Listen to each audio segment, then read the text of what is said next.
Vou pegar a deixa que o Pedro nos deu aqui. Tá. Não sei se o senhor teve a oportunidade de ler a entrevista do ex-presidente Bolsonaro li à na Folha, né? E ela tem pelo menos umas 3 frases ali que eu acho muito interessantes do ponto de vista de análise política do que nos aguarda por aí. Quero te ouvir. Vou começar por uma que é a provocação que ele faz ao Alexandre de Moraes, que vou até pegar aqui ipsis literis, que é o seguinte, ele fala, há 2 anos o cara está querendo me incriminar como golpista, aí eu vou poupar o senhor e os nossos espectadores dos palavrões, o cara está há 2 anos com a mulher, estou desconfiando que está me traindo, estou há 2 anos dormindo com ela e estou investigando, me traiu, não me traiu, resolve essa parada logo, tenha altivez. É o que ele está falando para o Supremo Tribunal Federal. E para o Alexandre de Moraes em particular, qual que é a tua avaliação desse comportamento do Bolsonaro no dia seguinte à vitória do Trump? É para tentar criar um clima de que, voltei, estou por cima da carne seca, lidem com isso? Ou ele é realmente baseado numa pressão que pode ter algum resultado, alguma base na realidade de movimentos do judiciário de se afastar um pouco da ofensiva contra ele? Olha, acho que tem um pouco de várias coisas aí, né? Primeiro, é puro suco de Bolsonaro, né? Essa entrevista, acho que não dá para dizer que não seja isso.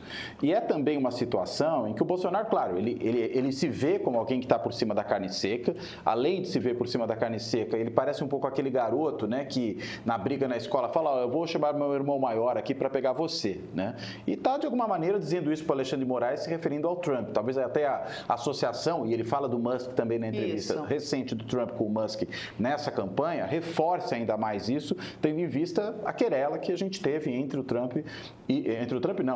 Alexandre de Moraes e o Elon Musk, né? Vamos ver se haverá alguma coisa relativa ao Trump. A gente sabe que tem também aquela petição ali de congressistas republicanos da ala mais radical do trumpismo, pedindo inclusive a negativa de visto de entrada para os juízes da Suprema Corte Brasileira nos Estados Unidos. Não sei se isso vai prosperar. Agora a gente tem uma situação em que não apenas vai ter a presidência da República, consequentemente controla o Departamento de Estado, que seria responsável pelos vistos. Vai ter maioria na Câmara, vai ter maioria no Senado. De uma certa maneira, isso tudo fica um pouco mais facilitado. Daí a querer realmente fazer, né, e a fazer de fato, acho que vai uma longa distância, né? E acho que o Bolsonaro está blefando, né? Está de alguma forma tentando se aproveitar dessa situação para poder fazer esse tipo de ameaça e constranger de alguma maneira o Supremo. Não creio que isso vá produzir qualquer efeito, menos ainda sobre o Alexandre de Moraes, né? Não acredito que ele vá receber de volta o seu passaporte para poder fazer essa viagem, seria um contrassenso. Agora, tem um ponto aqui que eu acho que é importante mencionar, né? Que é o fato de que essa investigação realmente está demorando muito tempo.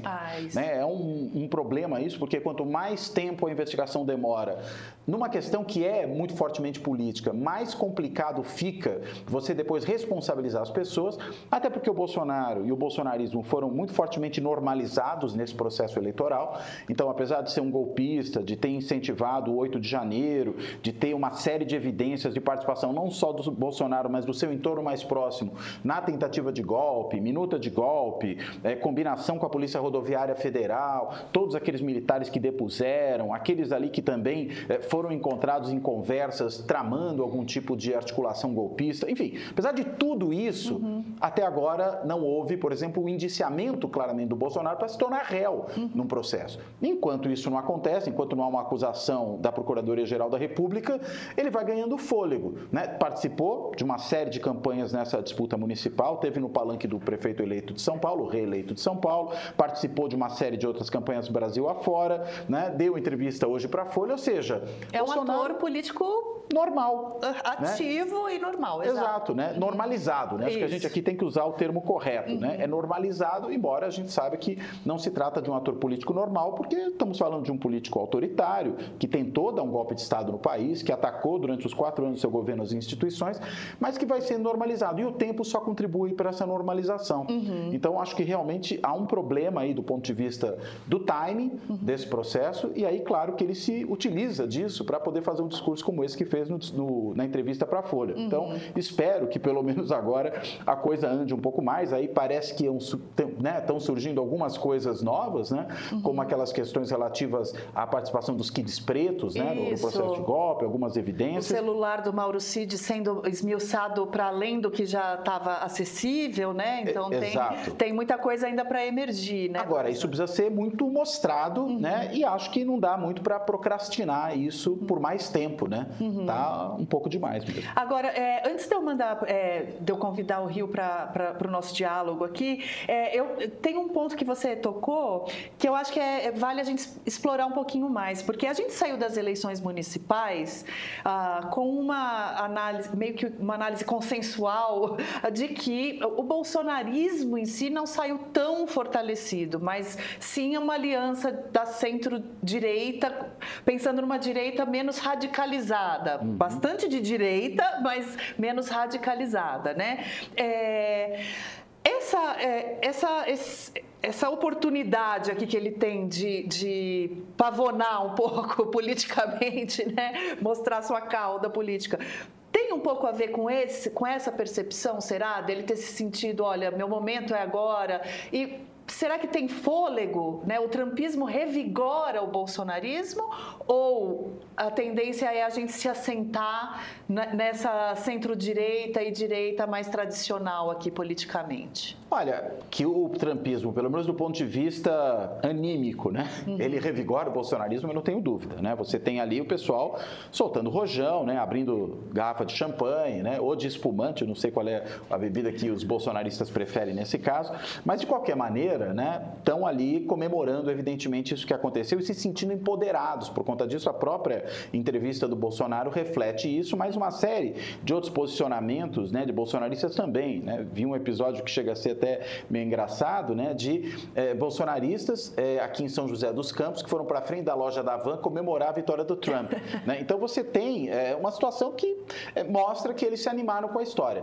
Daí a realmente se empoderarem vai uma distância. Agora, com relação àquilo que foram as eleições municipais, acho que tem dois aspectos aqui a serem observados. Primeiro, a gente não tinha, né, até então, né, a não ser que a gente considere um número muito pequeno de prefeituras que o PSL elegeu em 2020, uma extrema-direita implantada municipalmente em prefeituras. A gente passou a ter nessa eleição, e quando a gente faz o cômputo dos votos do PL mais do Partido Novo, né, que são os partidos aí que integram a extrema-direita, eles são partidos que obtiveram 10% das prefeituras. O senhor coloca o Partido Novo na chave do... Menor dúvida, Perfeitamente. né? O Partido Novo é um satélite do bolsonarismo, só faz um discurso um pouco mais polido, né? O bolsonarismo que come com talheres, mas do ponto de vista efetivo, programático, não tem diferença nenhuma, né?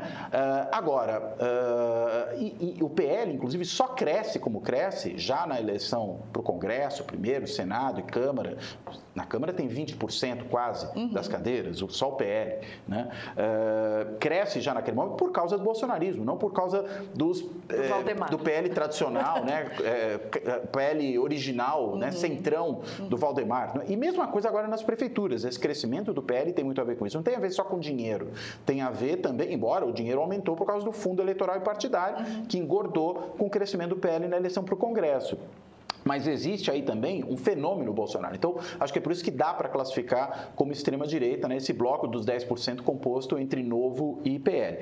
Então, isso não existia. Então, desse ponto de vista, é um ganho. Quer dizer, de 0 para 10% é muita coisa. Né, e acho que isso precisa ser considerado. Agora, de outro lado, o Centrão, né? Quer dizer, o Centrão existe nas casas legislativas, né? Os partidos correspondentes ao Centrão na disputa municipal, que eu prefiro chamar de partidos de adesão, porque essa é a lógica dele, né? De aderir a quem tem poder, aos governantes do dia, mas na disputa municipal eles são muito implantados, enraizados e faz tempo, eles apenas aumentaram a sua fatia. Esse apenas tem que ser tomado entre aspas, né? Não é um pouco esse apenas.